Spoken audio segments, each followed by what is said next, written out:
Last week saw the release of the long-awaited Mixtape, a story-focused game that centers around three friends approaching the end of high school. It's a cinematic game with a series of playable vignettes like downhill skating, skipping stones, visiting friends' rooms and rifling through their stuff, and filmic sequences of them chilling and chatting as they talk through stone nights, their infatuations and fallouts, and deciding what they're going to do as the end of their high school era approaches. All in all, it's an enticing, charming, inoffensive game that was destined to be a cult hit for Annapurna Interactive, who've needed a win after a string of poorly received games in recent years. And it was, receiving tons of 10 out of 10 reviews and a Metacritic score of 87, but it has also become a surprising lightning rod for debate. It's basically set social media on fire in the week since its release, and it's been fascinating following what people are saying. And in this video, I'm going to talk about the game, I'm going to look at some of those responses, and see if we can get to the heart of why Mixtape has been such an unexpectedly hot potato and what the game really is. As always, your likes are appreciated. You can sub to the channel for more from me in your feed, share the video if you know someone who might enjoy it, and if you want to support what I do, there is the Patreon. You can join from as little as $1 a month for extras, behind the scenes stuff, and an invite to our wonderful supporters Discord. Extra special thanks to my boss tier patrons King Champ, Susanna Maria, Drellesh, Reistic Studies, Nate, Noah, and Jeremy. Welcome, Jeremy. And with that, let's get on with the video.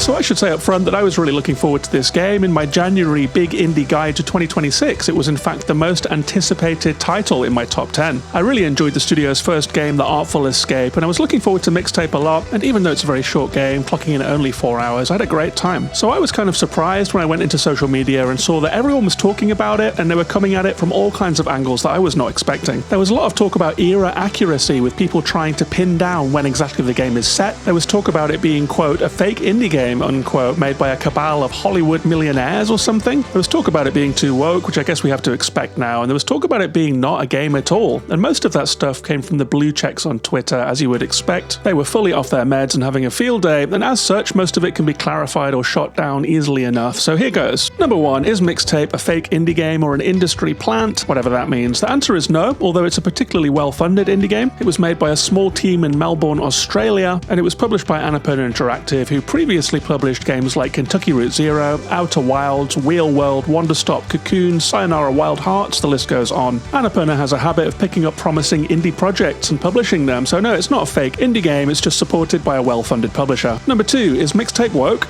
I'll preface this by saying once again on this channel that woke is a good thing, but even having said that, Mixtape is not woke. Wokeness is about being alert to the endemic injustice of society, and the only injustices that these characters talk about is how they can't buy booze until they're 21, or go out partying when their dad says no. But I think that all of these characters are gonna be woke in a couple of years. That's probably something they'll discover in college. Number 3, is Mixtape a video game at all? There are people saying that it's an interactive movie or a slideshow and stuff like that. But let's put it this way, if you found out about the game on a video game website, or you saw it at Summer Game Fest, or you saw it on a video game publisher showcase, and you bought it on a video game storefront to play on your video game console using a video game controller, then I think that all of those signs might just point to the fact that it is in fact a video game. Games can come in all shapes and sizes, and some are more interactive than others, some are more complex than others. This is a simple game, but it couldn't exist in any other medium, so a game it is.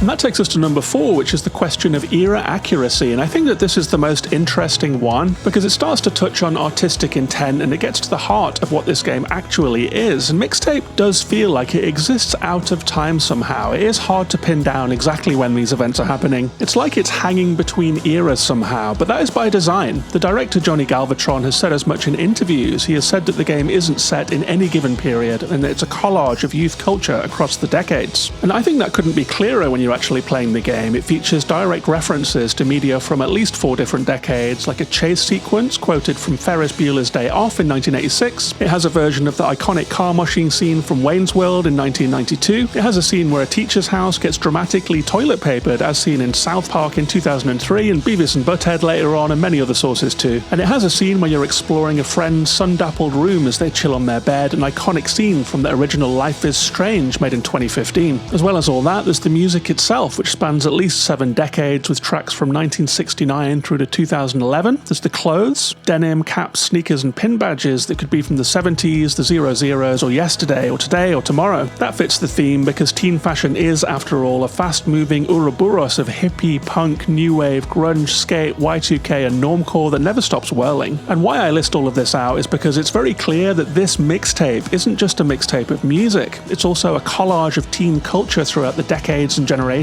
And that extends to the slang, the clothes, the music, the look, the references. The whole thing is a mixtape, and while that means that the vibe doesn't map one-to-one to the millennial experience, and it was younger millennials who seem to pop off about this the most, it does mean that the game is trying to speak to something more fundamental about being a teenager, because teenagers of all generations can relate to certain things. It doesn't matter when you were born, people can relate to awkward first kisses, friendships and fallouts, and railing against authority, and that unique end-of-the-world feeling of leaving childhood behind. And while the circumstances, the tech, the haircuts, and the cut of the jeans might change across the decades, those feelings stay the same.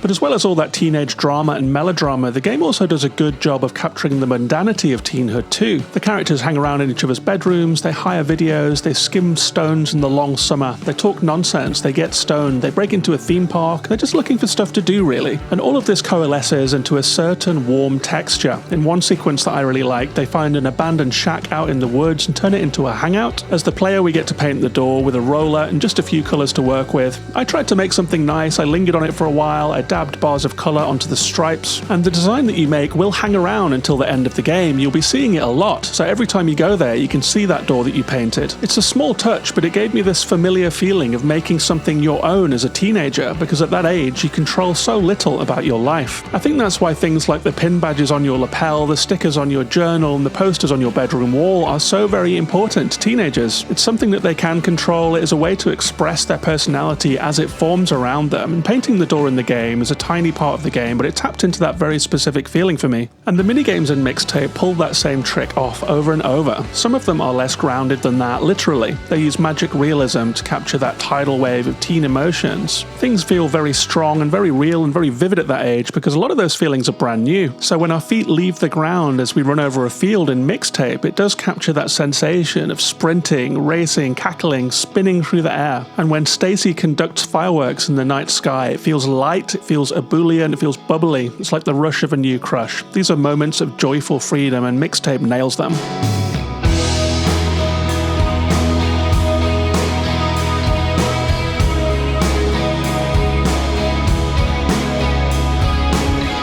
And in the end, this is Mixtape's superpower. It has a rare clarity of vision that comes, I think, from having a strong director who really loves this source material. Johnny Galvatron lives and breathes this stuff. His first game, The Artful Escape, took on psych rock, space opera, hair metal, sci-fi and psychedelia, and it nailed the wildness and grandiosity of all of that. In Mixtape, he's telling a more intimate and personal story, and it is, to me, a game that is trying to find a feeling. The teenage years are different for everyone, that much is for sure, but some stuff we all share. The feeling of doing things for the first time, of challenging dogma and thinking or knowing that we know better. There is a feeling of high stakes intensity to it all, that feeling of butterflies about where our life is going to take us and whether we're making the right moves, and ultimately the moment of stepping off a cliff, that formative experience of taking first steps out into the unknown. Mixtape taps into that vibe very successfully by keeping its eye on the ball, and now it joins the canon of teen media that it drew from so much in its making. Whether it will stand the test of time remains to be seen, and maybe fresh generations will get to decide. But as Johnny Galvatron said in a recent interview, quote, "When we're teenagers, we're all very similar. We're all confused no matter what the era. It's the things you become attached to that will make you who you are. So pick nice art."